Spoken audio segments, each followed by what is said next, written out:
السلام عليكم ورحمة الله وبركاته. خاوتي، برافو برافو برافو برافو. نصر قرطاج.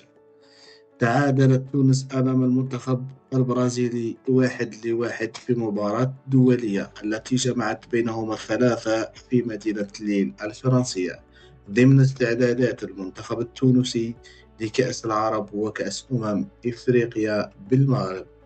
تقدمت تونس بهدف سجله حازم المستوري في الدقيقة 22 بعد مجهود كبير وعرضية متقنة من علي العبادي ليسدد المستوري كرة قوية من داخل منطقة الجزاء أسكنها الشباك، وبعدها أدركت البرازيل التعادل قبل نهاية الشوط الأول بركلة جزاء من تنفيذ اللاعب الشاب إستي فاو.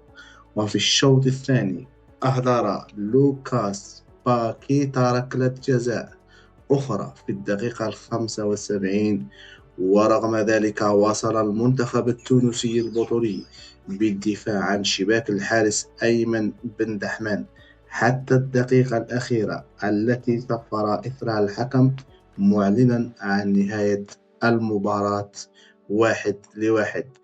ومما أعطت هذه المباراة الراحة والاطمئنان لنصور قرطاج، معلنة عن جاهزية نصور قرطاج للسفر إلى المغرب من أجل العودة بالتاج الإفريقي.